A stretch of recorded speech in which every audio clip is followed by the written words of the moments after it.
Today's video is about torque of the foot and ankle joint and the ability for the foot to lean onto either side. So we think of dorsiflexion and plantar flexion, this ability to go from heel to toe. The other thing that the foot is able to do is actually tilt.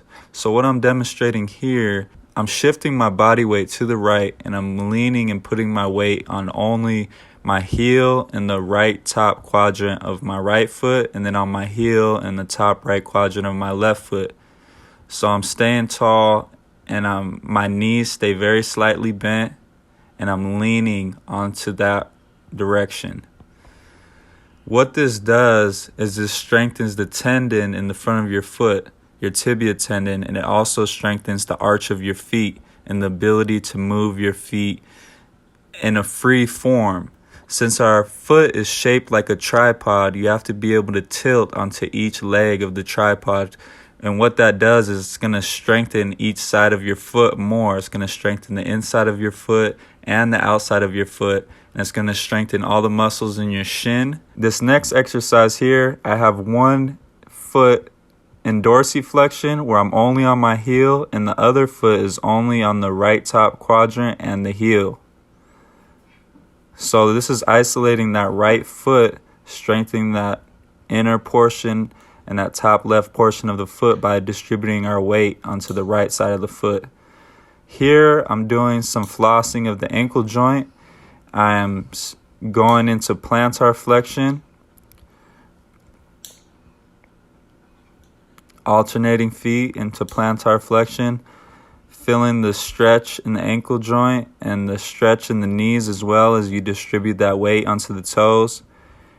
Here what I'm doing is showing the grip of the ground. So the same way that our hand grips and can grip the floor and can grip objects, our toes actually grip. So right here I'm have both toes curled towards my feet. I have my arches lifted off to the ground and I'm pushing into my feet. I'm pushing my feet as hard as I can into the ground, getting that tibia tendon active. This is going to strengthen the feet to the utmost. Now, what I'm doing here is I'm doing a full arch of the foot. As you can see, the only things on the ground are the tip of my toes. And I'm seeing how high up can I raise that arch of the foot. You'll notice one foot, some of the toes want to curl more, but that's okay. That's normal.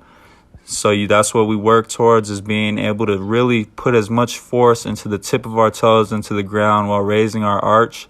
That's going to strengthen the arch of your feet, and that's going to be your ankle stabilizer. Now what I'm doing is keeping the ball of my foot on either metatarsal, on the outer quadrant or under the big toe, and my heel. Those stay on the ground, but I'm pulling my toes up off the ground.